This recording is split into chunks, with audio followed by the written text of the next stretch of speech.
હવે ને પણ આ સાબુદાણા તમે શું કામ મંગાવ્યા તમને ખબર છે? હા પછી આ સાબુદાણા માંથી આપણે કાંઈક બીજું બનાવવું હોય તો બનાવાય ને. એવું છે. હા એટલે સાબુદાણા મંગાવ્યા હતા. અને અહીંયા તો સીટી પર સીટી વગર એ વાંચી વાંચી વાંચી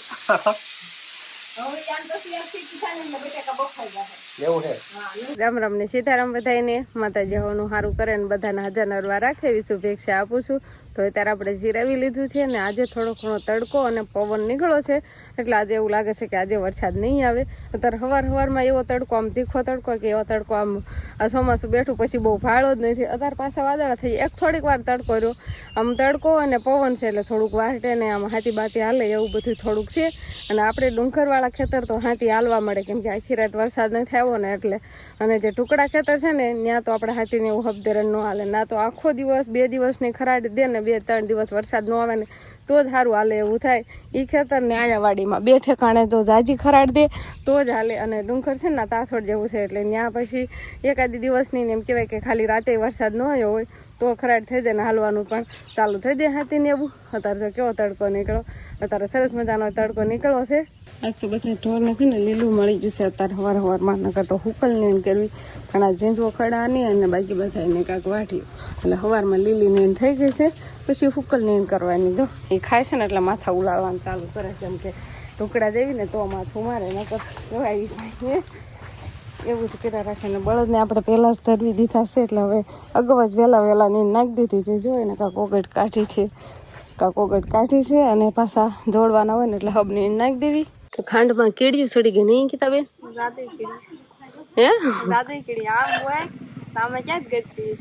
તોય સડી ગઈ ને પેક રવરો હતો ને તો એમાં કીડિયું સડી ગઈ. અત્યારે ચોમાસામાં કીડિયું અને મકોડા ગળી વસ્તુમાં વધારે આવે. જો આમ તડકે મૂકો ને એટલે હમણાં વહી જાય. તો પાછો તડકો છે. અને અંકિતાબેન ને નાઈ ધોઈને તૈયાર થઈ ગયા છે. વ્રતનો આજ કેટલામો દિવસ છે? બીજો દિવસ છે એટલે સરસ મજાના જો નાઈ સવારમાં તૈયાર થઈ ગયા છે. કીડિયું કાઢે છે તારમાં મારતા નહીં હો પાપ લાગશે ખાલી મૂકી જ દો. વરસ હોય ઈ ખાઈ જાય અને પછી જતી રહે એમ. ઓટોમેટિક દોરી કેવી આવે? એમાં સીપીઆઈ જોડેલા હોય અને એમાં આવું મળી જાય ને એમાં આકડિયા ભરાવાના ખાલી એટલે પછી હાથે હુકવાઈ જાય ખાલી 200 રૂપિયા આવી જાય એ દોરી. સીપીયા બેપિયા હંધુ હારે સીપીયા પાછા લોઢાના અને કપડા આપડા હુકાય જ નહીં. હુકાય જ નહીં તો મેં કીધું કપડા હુકાય નહીં તો આપણે દોરી હુકાવની તો એમાં તગારામાં ફરીને મૂકી દેવાના હાથે હુકાઈ જાય તો આમ હુકવાના નહીં. આપણે સીપીયા તો ભેડવાના એવું કરવું પડે જોડાવેલા આવે છે એવું ખાલી પસાઈને દોરી આવી જાય એમાં આપણે આકડિયા ભરાવાના. હા ચોમાસામાં એવું કાંઈક કરવું પડે નહીં. પછી આ સીપિયા ખોલવા ને ચોમાસાની રીલ જોઈ હતી. પછી એવું હોય વરસાદ આવી જાય ત્યારે બધા સીપિયા આમ કાઢીએ ને કપડા લેવાના થાય કા તો પલળી જાય. એવું ન થાય? બોલ્યું તો આમ તાણી દીધો એવું હોય આમ તાણીને તા નીકળી જાય એવા હોય સીપિયા. છે કે વંશભાઈનું જો એવું કાંક છે ફોનમાં બોનમાં જોયું ને એટલે કે એવી દોરી લઈ લો. પણ આપણે સીપિયા અત્યારે રાખવી જ નહીં કેમ કે કપડા પછી વરસાદ આવે ને એટલે ખા લેવાના હોય. સીપિયા કાઢવામાં રહેવી કાં તો કપડા પલળી હોત ને જાય માન ઘડી તડકો નીકળો હોય ને કાં ખારા હુકાણા હોય. પાણી નાખતા નહીં આવડતું અડધું તો હેઠું ઢોળે નહીં. એ આંબી નો એક એ તો નાનો છે. પક્ષીઓ પણ અત્યારે ચોમાસું આવી ગયું છે ને એટલે આમાં પાણી ફેરવી પણ તો હવે બહુ પીવે નહીં કેમ કે અત્યારે તો બધે નદી એમ બધે ચાલુ થઈ ગયું હોય ને પાણી ખાડા ખાબોચિયા ભર્યા હોય એટલે બધે પાણી પી લે. અહીંયા હવે ખાલી જ ન થાય. ઉનાળામાં તો હબ ખાલી થઈ જાય કે નહીં? ઉનાળામાં તો ભરવું હા રોજે રોજ એક દિવસ નો ભરાણું હોય ને કાં ખાલી થઈ ગયું હોય મસ્પાઈ એવું હોય. અને અત્યારે ચોમાસામાં હું થાય પાણી ઓછું પીવે કે નહીં એવું હોય ને એટલે આમાં છે ને પાણી નો બહુ ભરવું પડે. ગરમા ગરમ બિચારા એના સણ ખાવાની હોય એને ગરમા ગરમ ન મળે આપણે નાસ્તા જોઈએ એવું ખાવાનું હોય અને આપણે સોખાવીએ ને એને ગરમ કરી મૂકી દેવાનું ખાઈ જાય ગરમ ગરમ. હા તો હવે ગાડામાં દાંતડિયું ને ખરપિયું અને દાંતડું અને આ કાક છાશ ને ભાત ને એવું બધું લઈ લીધું છે કેમ કે ખેતર આજે જવાનું છે એટલે તડકો નીકળો છે ને એટલે આ બધી વસ્તુ ભાતનું મૂકી દીધું ને બાજુ નીણ લાવ્યા છે કેમ કે ખેતર હજુ નીણ તો કાંઈ થઈ નથી એટલે હાંકવાના થાય એટલે લઈ જવાના થાય. હજુ વાર છે ખાવાના અત્યારમાં ધરાઈ ગયા છો આ બપોરે ખાવાની છે નીણ. તો ખાવાનું ચાલુ કરી દે, આને છોડી લેવા પડશે પહેલા. કાડામાં નીણ ને એવું બધું લઈ જવું પડે, કેમ કે હજુ આપણે ના વાવેતરમાં કાંઈ મકાઈ ને એવું બધું વાવ્યું હોય પણ કાંઈ થયું તો ન હોય, હજુ તો નાનું નાનું હોય. પછી મકાઈ ને એવું બધું થઈ જાય પછી અહીંથી નહીં નીણ લઈ જવાની, ત્યાં સુધી તો આંકવા જવાનું થાય એટલે નીણ ભેગી લઈ જવાની. બધું તૈયાર કરવાનું હોય હવે ગાડામાં. તો વિહાનભાઈને તૈયાર કરી દેશે, પણ વિહાનભાઈને તો ગમતું નથી. માથામાં તેલ નાખી દે ને તોય નથી ગમતું. એ વિહાનને તૈયાર થવાનું ન ગમે, શિવાનીને ન ગમે. રમાડતા રમાડતા તૈયાર કરી દેવાના. તોય કેવો જોવા મળ્યો. તો ગાડું જોડીને આવતા રહ્યા મોટા ભાઈ. કાગળ લઈ જવાનો છે. હા,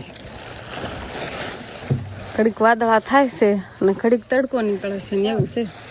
હવે આવે કે ન આવે વરસાદ, પલળતા પલળતા આવશે. હા, હજી તો અત્યારમાં હાલશે નહીં, હાલે એવું થશે ત્યારે હાથી વાદળા થવા જ માંડ્યા છે એટલે જ કહું છું. હા, મોટા ભાઈની તો ગાડું જોડીને ગયા, થોડા ઘણા વાદળા તો દેખાય છે. જો વરસાદ નહીં આવે તો હાથી બાથી જોડશે અને હાંકશે થોડું ઘણું. હજી અત્યારમાં તો હાલશે જ નહીં, કેમ કે હજી તો આમ તડકો બહુ એવો બધો નીકળવાનો એટલે ખરાડ હજી આમ બહુ સારું હાલે એવું ન થયું. પણ મોડાથી 10-11 વાગ્યા કદાચ હાલે એવું થઈ જાય ને વરસાદ ન આવે તું આંકવાનું ચાલુ કરશે.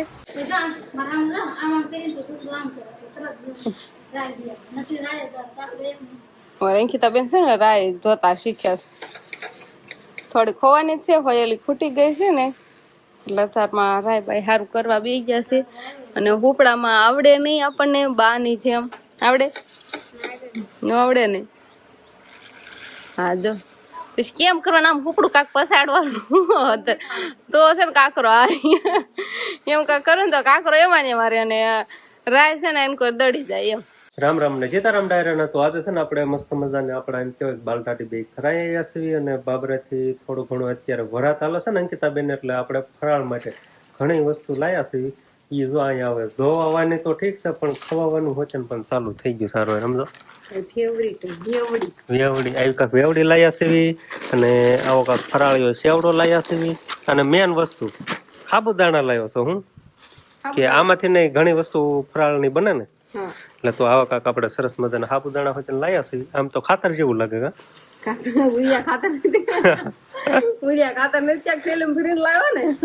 તો આપણે સાબુદાણા લાયા છીએ અને એક આપણે શા માટે મસ્ત મજાની ભૂકી ખોટી ગઈ હતી એ લાયા, બસ આટલું જ લાયા છે.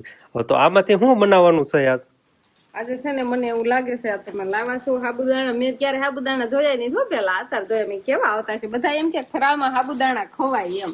હું પહેલી વાર છે ને સાબુદાણા લાવ્યો છું. આપણે સાબુદાણાની કોઈ દી ખરીદી નથી કરી. કરિયાણાની દુકાને તો આપણે ઘણી વસ્તુ આવી ભૂકી મોરસ ને એવું બધું લેવા જતા હોય ઘર વપરાશની કામકાજમાં, પણ સાબુદાણાનું આપણે કોઈ દિવસ કાંઈ બનાવ્યું નથી. પણ અત્યારે અંકિતાબેન ને વરત હાલે છે ને તો કીધું આમાંથી કાંક ફરાળ બરાળ બને અને આને ખવાય એટલે આપણે લાયા છીએ અને કાંક મસ્ત મજાની નવી નવી આઈટમ બનાવી એમ ને. તો આપણે સાબુદાણાના પરાઠા બનાવી કીધો. સાબુદાણાના પરાઠા? તો આજે છે ને આપણા ઘરે સાબુદાણાના પરાઠા બનવાના છે. કોઈ બનાવ્યા છે કે ફોનમાં જોયું છે? શું છે? પહેલી વાર બનાવશું ફરાળ માટે. તો ફોનમાં જોઈને જ બનાવવાના થાય ને. અને અમે વરત રહેતા હતા ને ત્યારે અમે આવું કઈ બનાવતા નતા. અમે બસ એફર ને આ તે ને એવું બધું ખાતા હતા. પણ આજે આપણે કેવા બનાવવાના? સાબુદાણાના પરાઠા. સાબુદાણાના પરાઠા. તો આપણે છે ને સાબુદાણા લાવી દીધા ને કાંઈ હવે સીટી ઉપર સીટીઓ મને વાગવા અહીંયા ઘડીક વારમાં. એ તો બટેકા બાફા મૂક્યા છે. બટેકા તો એમાં હોય છે તો એમાં બાફેલા બટેકા પણ નખાય. તો સાબુદાણાના પરાઠા બનાવવામાં શું વસ્તુ જોઈએ? તો એમાં બસ બટેકા બાફી નાખવાના અને સાબુદાણાને પેલા થોડા કાળા માળા શેકવાના છે. શેકાઈ જાય પછી એનો પાવડર લોટ બનાવવાનો છે. પછી એનો લોટ બાંધવાનો. પછી એનો લોટ બાંધવાનો. મસાલા આમ તેન જે નાખવા હોય નાખવાના. પછી એટલે ફરાળમાં હાલે એવા બીજા નહીં કે ફરાળમાં નો હાલે એવા મસાલા નહીં નાખવાના. સાબુદાણા નામ શેકવાના હોય તેનું હોય તવીમ શેકવાના છે. બહુ નહીં શેકાવા દેવાના. માપે મીડિયમ તે કલર નહીં બદલવા દેવાનો. આવો ને આવો રાખવાનો. અને શેકવા કેમ પડે ઈ પેલા કે? કાસાનો રે એટલે તો જો પેલા છે ને આપણે તવીમાં એટલે કે રોટીમાં જો સાબુદાણા નાખી દીધા છે. આ રીતે થોડાક શેકવાના એમ ને? શેકી નાખીને પછી આને મિક્સરમાં આપણે લોટ કરી નાખીએ. લોટ કરો તો લોટ તૈયાર ન આવે? આવે ને હવે ને પણ આ સાબુદાણા તમે આ શું કામ મંગાવ્યા તમને ખબર છે? હા. પછી આ સાબુદાણામાંથી આપણે કાંઈક બીજું બનાવવું હોય તો બનાવાય ને. કેવું છે હા એટલે સાબુદાણા મંગાવ્યા હતા. અને અહીંયા તો સીટી પર સીટી વગર એ વાંચી હવે ત્યાં તો સીટી થાય ને બટેકા બફાઈ જાય. એવું છે હા નંકા છે પેલા બટેકા બાફીને કરવા હોય ને વઘારેલા એટલે હાવ નાના નાના બટેકા લીધા છે એટલે હાવ બફાઈ જાય. તો આપણે જે સાબુદાણા લાયા હતા ને એનો આવો કાંઈક મસ્ત મજાનો પાવડર કરી નાખ્યો હતો. આવો હોય પાવડર અને હવે સાળી નાખો. સાળી નાખવાનો મોટો આવી ઝીણી ઝીણી કળીઓ નીકળે તો એ અલગ કરી જાય લોટ થયો હોય એ આમાં આવી જાય. એટલે આવું બધું કામકાજ થાય આમાં ને મરચાં કોથમરીનું કટિંગ કરવાનું છે, બટેકા બાફી વાળા છે અને બધાને આપણે ખમણીને નાખવાના છે. પેલા લોટ સાળી વાળું ને પછી એને ખમણીને નાખશું. અંકિતા એને આગી લઈ જા તારે ખાવાનું છે ખબર છે ને એટલું ન કરે એટલું હાલે, નોખું લઈને ખાય એટલે હાલે. એને ખાવાનું હોય શિવાની થોડી ખબર હોય તો બધા બટકું ભરી ભરીને પાછું નાખી દે ને અલગ થઈને હોય ને નાખી દીધું ડીશમાં જુઓ તો અત્યારે અમારે આવું કાંક હાલે મને નામ જ ભૂલાઈ દેવાનું. આ સાબુદાણાના પરાઠા. સાબુદાણાના પરાઠા તને કેટલું આમ બોલું હવે આ બટેકા શું આમ કરવાનું બટેકાને પણ આ રીતે છીલી નાખવાના કેમ કે બટેકાને પણ એકદમ ચૂંદો કરવાનો હોય એટલે જાવ એ કાંટો મારી એટલે બધું થઈ જાય રેડી. અને તવાનું વરત બળી જાય જતો એટલું ખવડાવી દઈએ તો અમને એને જવું નથી. શિવાનીને પણ જવું નથી. શિવાનીને કાંક નવીન બનાવતા હોય ને એટલે એને પણ આવી દેવું હોય. તો આપણે હવે સાબુદાણાના પરાઠા તો બનીને કમ્પ્લીટ થઈ જાય એટલે બનીને હોય જે તો ખાલી આમ શું કહેવાય તળવાના હોય શેકવાના હોય શેકવાના હોય તો એક વસ્તુ કેમ આપણે જે ઘઉંનો લોટ હોય એને આપણે વણીને રોટલી કેમ બનાવતા હોય એ ટાઈપનું આપણે બનાવીને પછી આ રીતે જો આમ તળવાના હોય લોટીમાં તળવાના મને એમ કે બકડી એમ તળવાની પરાઠા તો આમ જ ન બને આમ હોય તો પરાઠા કેમ બને? તો આવી રીતે કાંક આપણે હોય પુડલા બનાવતા એ ટાઈમ પુડલા નહીં, પુડલામાં રગડું કરવાનું હોય. આમાં તો આપણે લોટ બાંધ્યો છે અને હવે થોડું ઘણું ઘી ઉપર લગાવશું એટલે દાજ પડે એમ. તો તો હવે આપણે જોઈ કે ફરાળી પરાઠા કેવા બને છે. અમારે ખાવાના કે નહીં ખાવાના? નહીં ખાવાના. અમારે નહીં ખાવાના ભરત રહ્યા હોય એને ખાવાના. એને જ ખાવાના હા તો ભરત તમે રાસો રહ્યા હોય કાંઈ નહીં ઘડી ખોટું રહી જાય ને બીજું શું મનમસા વરત રેવાનું ખાવા હાટું થઈને જ રહેતા હશે એમ. તો દે વરતનું નામ ને ખા ખા કરવાનું એમ. તો આવી રીતે અમારે કાંક જો બનાવે છે તો હું ને શિવાની બેન બે ગયા છે ખોડી છે અને આપણે જે મેન વસ્તુ કેવા વાળા મને નામ જ ભૂલે છે. મને બોલાય ગયું. પરાઠા એક આવડી બીજું શું નામ સાબુદાણાના પરાઠા. હા જો એમ સાબુદાણાના પરાઠા આપણે બનીને કમ્પ્લીટ થઈ ગયા છે ને આ બધું ફરાળ રીતે ખાવા મળે. આમાં સૌથી વધારે કોને ભાઈ ખબર જ વંશને અંકિતાને મૂળ નથી ભાવતા એમ ભાવતા જ નથી એટલા બધા એવું છે બધું એ રોવા મળે નો ખાવે કાંઈ નહીં એમાં રોસો શું કામ હા અંકિતાબેનને નો ભાવ્યા. એના હાથ ધંધો બનાવ્યા હતા તો એને નો ભાવ્યા. વંશને ભાવ્યા એટલે વંશ ખાય છે ને. હા જેને ભાવે ઈ તો ખાવ શિવાનીને નથી ભાવતા. ખાઓ હો ઈ ગણે છે કેટલા બનાવ્યા એમ ઈ ગણે છે. ઈ આખું ઈ જાય છે એને જ વિથાય કઈ ખાવું ન હોય. મસ્ત નહીં કેવી મજા આવી તું એમ કે એક નંબર હાલો વંશભાઈ ને ભાઈ અંકિતા કેવા લાગ્યા મોઢામાં બટકું નથી મૂક્યું એમાં શું એમ ખબર કેળા ને અફર ને એવું બધું ખાધા કરે. ભૂખી નથી મોલ મેન વાત એ છે ભૂખી નથી કેળા અફર એમ ફરાળે સેવડો ને વેવડી ને એવું બધું લાવવા એટલે એવું બધું ખાઈ લે અને બપોરે દેખાડું કર્યા હોય પછી આવું કઈ ફાવ્યું ને મેં આવું કાંઈક બનાવી દઉં તો મેં કીધું ખાશે એમ. આપણને એમ થાય બચાકરી વાર રહેશે કાંઈક બનાવી દઈએ તો કાંઈ ખાધું નહીં ને વંશ એ હાટા પર વંશભાઈ ફરાળ કરી પેટ ફેરીને વાળું નહીં હાલે હાજે નહીં. અને શિવાની તને તું ખાશો કે નહીં એને તો આમ ખવડાવી ને તો ખાય થોડુંક નકર ઈ બહુ ન ખાય એને બહુ નહીં ભાવતું. જો ભાવે છે ને ઓ ખાતું જો ખાવું છે તો ખાય છે. શિવાની ને એનું મૂડ ઉપર એને ભાવે તો ખાય નકર ન ખાય. અને વંશભાઈ ને તો ફેવરિટ થઈ ગયા નહીં. તો આપણે એક બાજુ સાયકલ લઈ લીધી આ બાજુ અંકિતાબેન રોટલી બનાવવા મળ્યા છે અને મોટા ભાઈની બળદ ગાડું લઈને આવતા રહ્યા. ગાડી વચ્ચે પડી હતી ને શિવાની પપ્પાએ ગાડી એક બાજુ લીધી. કચરાટ લઈ લો આ બાજુ નહીં વાંધો આવે લો. આજ તો વરસાદ નહીં થાય એટલે ઘણું ખરું હાથીને વાતીને હકાણું છે. ખરાડ દીધી આજે ખરાડ દીધી ને થરવાડી નીણ ને એવું લઈને આવ્યા બાજુ લીલું. હા પણ એ નીણ જ કહેવાય ને ખાય તો ખરા નહીં ખાય ઢોર તો ખાય ને. હાલો આજ તો ખરાબ દીધી ને એટલે આજ તો થોડું ઘણું હાથી ને એવું બધું આપણે હાલ્યું હશે અને કોળિયું બહાર કાઢી હોય ને એ પછી ગાડામાં લેતા આવ્યા છે. અને ગામમાં જો મોરલો બોલવા મળો 7 વાગી ગયા છે ને આપણે વાળું પાણીનું પણ હવે તૈયાર થવા મળ્યું છે. અંકિતાબેન થોડીક રોટલી બનાવશે ને થોડીક પછી આપણે બનાવી નાખશું. તો બસ હવે આજનો દિવસ કાંક આપણે આવો રહ્યો તો આ સાથે જ હવે આજનો વ્લોગ આપણે અહીંયા પૂરો કરશું. તો વિડીયો તમને કેવો લાગ્યો કમેન્ટમાં જરૂર કહેજો. અને જો પસંદ જ આવ્યા હોય તો લાઈક કરજો, શેર કરજો અને ચેનલમાં નવા હોય તો ચેનલને સબસ્ક્રાઈબ કરી લેજો. તો ફરી પાછા મળશું આપણે નવા વ્લોગમાં. તો બાય બાય.